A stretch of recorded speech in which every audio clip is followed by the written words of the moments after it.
Xin chào tất cả mọi người, chào mừng mọi người đến với kênh YouTube của mình Crochet by Trang My. Và trong cái video ngày hôm nay thì mình sẽ dẫn các bạn cách móc một chiếc giỏ để đựng đồ lặt vặt như thế này nhé.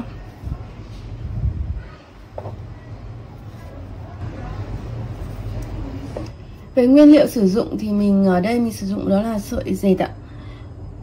Kim móc mình sử dụng 2 kim, là kim móc chính là kim 2.5mm nhé. Còn kim 2mm mình sử dụng để khi mà mình nối cái mảnh này vào miếng canvas ạ.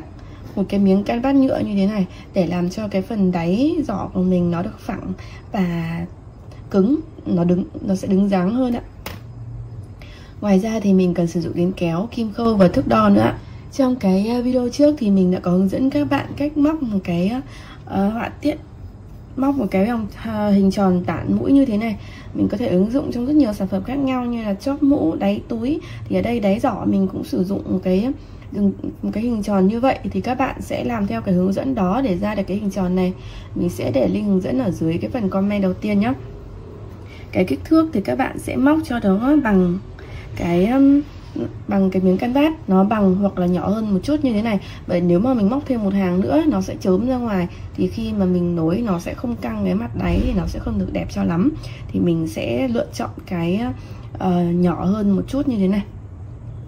Các bạn có thể móc nhỏ hơn một chút như thế này, hoặc là bằng luôn với cái này, bằng luôn với cái mảnh canvas cũng được. Tránh nó lớn hơn dù chỉ một chút, lớn hơn dù một chút thì nó cũng sẽ đủ để làm cho cái phần này nó bị phồng rồi.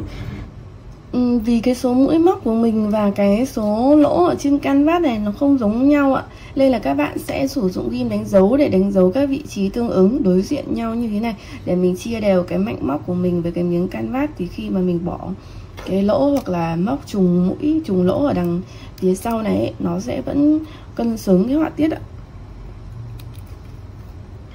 Thì ở đây nhá, các bạn sẽ móc nối mũi móc của mình vào với lại cái mảnh canvas. Mình sẽ móc mũi đơn và đồng thời cái mảnh canvas này các bạn móc lên ạ. Ở khi mà nó nhỏ hơn như này thì mình kéo nó sẽ chỉ căng cái phần này ra thôi, nó cũng không ảnh hưởng gì nhiều đâu ạ. Trừ khi bé quá thì các bạn kéo nó sẽ không tới. Và cứ như vậy mình sẽ móc nối hết tất cả các mũi này vào cái mảnh canvas.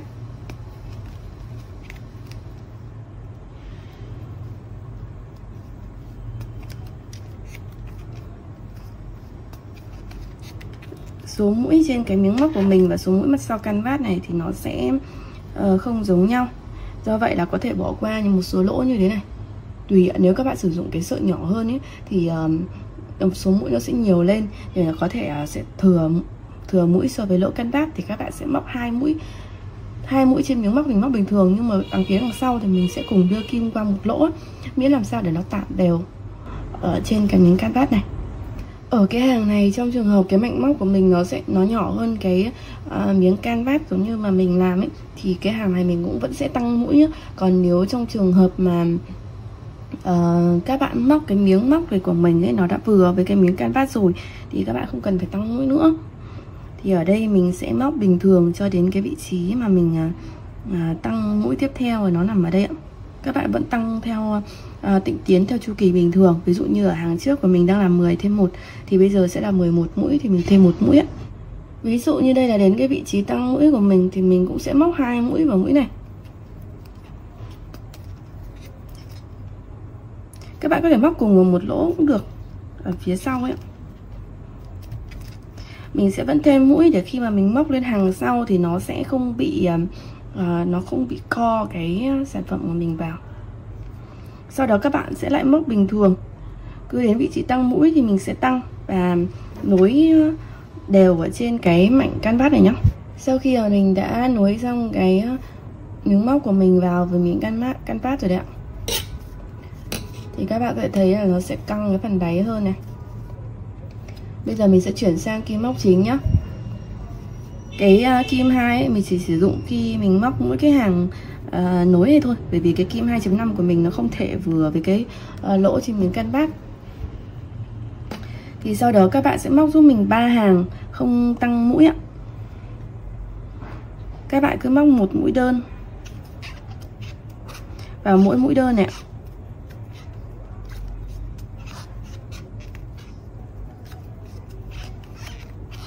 và mình không tăng mũi nhé. Cứ như vậy thì các bạn sẽ móc 3 hàng giúp mình ạ. Sau khi xong 3 hàng không tăng mũi như thế này ạ, nó sẽ hơi dựng lên một chút rồi ạ. Các bạn sẽ móc vào cái hàng họa tiết khác giúp mình nhé. Đầu tiên này, các bạn sẽ đi lên 2 mũi bính. Các bạn cách ra một mũi, móc vào mũi tiếp theo nhé. Mũi này ạ. Một mũi kép chập 3 một mũi kép đơn chập 3 trung chân ạ. Một này, 2 này, 3 này. Sau đó một mũi bính. Và vẫn tại chân này các bạn móc thêm một mũi kép chập 3 trung chân nữa, kép đơn. 1 2 3, chập vào làm 1. Rồi sau đó cách ra một mũi, móc vào một mũi đơn tiếp theo, một mũi kép.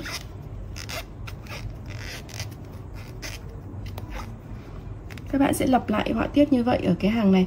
2 mũi bính này mình coi là một mũi kép thôi. Thì ở mũi tiếp theo nhé, các bạn cũng sẽ cách ra một chân, móc vào chân tiếp theo một cái cụm như thế này ạ.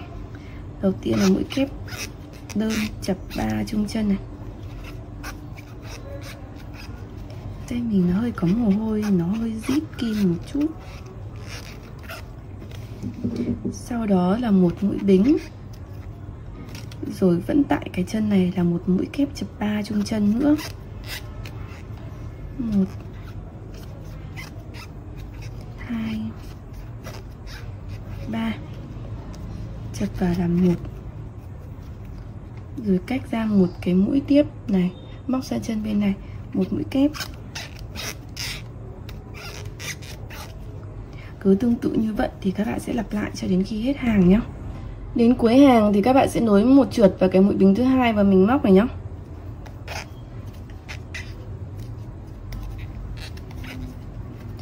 Là xong hàng họa tiết thứ nhất ạ.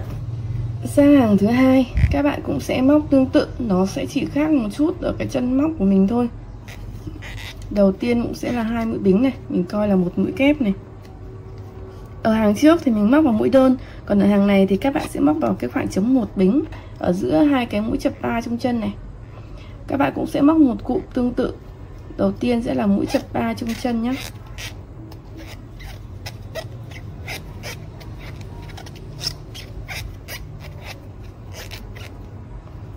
Một bính. Sau đó là một mũi chập 3 trung chân nữa, cũng vào cái khoảng trống 1 bính này.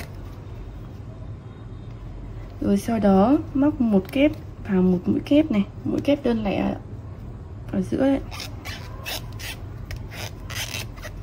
Và sau đó thì các bạn sẽ lặp lại tương tự, mình cũng sẽ móc một cụm này vào khoảng trống giữa và móc cho đến hết hàng.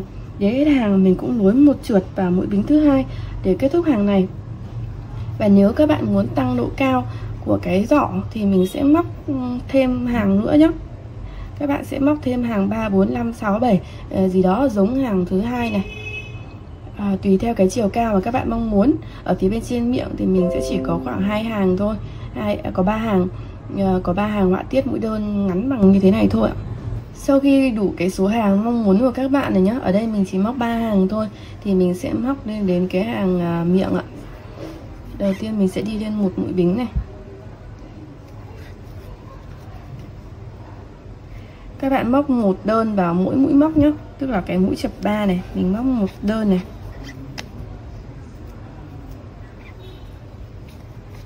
Mũi bính tiếp theo thì các bạn móc luôn vào cái khoảng trống ở giữa này giúp mình nhé, là cũng một mũi đơn ạ. Sau đó đến mũi chập 3, một mũi đơn. Đến mũi kép, một mũi đơn. Bên này tương tự, mũi chập 3, một mũi đơn. Mũi bính thì mình sẽ móc vào khoảng trống, một mũi đơn. Mũi chập 3 tiếp theo cũng một mũi đơn. Mũi kép, một mũi đơn. Tương tự như vậy các bạn sẽ lặp lại cho đến khi hết hàng ạ. Đến cuối hàng thì mình sẽ móc một trượt vào cái mũi đơn đầu tiên đấy ạ. để kết thúc cái hàng này. Sau đó thì hàng tiếp theo mình cũng sẽ đi lên một mũi bính, coi là một mũi đơn, móc vào cái mũi đơn đầu tiên này nhá, một mũi đơn. Và sau đó thì các bạn sẽ móc mỗi mũi đơn vào một mũi đơn giúp mình.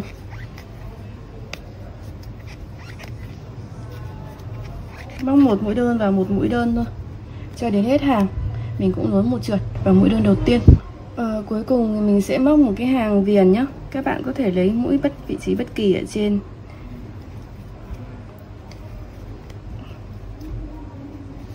Mình lấy dây mới màu chỉ trắng. Sau đó một mũi bính. Ngay cái mũi bên cạnh này các bạn sẽ móc một đơn, 2 bính và một đơn giúp mình. Một đơn nữa. Sau đó thì mình cách ra một mũi. Cách một mũi vào chân trượt này. Các bạn phải lựa cái mũi đầu bắt đầu làm sao để nó tránh cái mũi này nhá. Còn đây mình sẽ vào rồi thì mình sẽ móc tiếp này. Một đơn, 2 bính và một đơn. Rồi tương tự cách một mũi, đó chính là cái mũi này, móc tiếp sang bên cạnh này một đơn, 2 bính, một đơn. Cách một mũi móc một mũi tiếp, một đơn, 2 bính, một đơn. Cứ như vậy thì các bạn sẽ lặp lại cho đến khi hết hàng nhé. Đến hết hàng thì mình sẽ nối một trượt vào mũi đơn đầu tiên và giấu chỉ ạ. Như vậy là mình đã hoàn thiện xong cái chiếc giỏ đựng đồ như thế này rồi ạ. Chúc các bạn thành công nhé. Và đừng quên like, share và subscribe kênh YouTube của mình Girl Say by Trang My nếu các bạn thích những cái video của mình. Cảm ơn các bạn rất là nhiều ạ.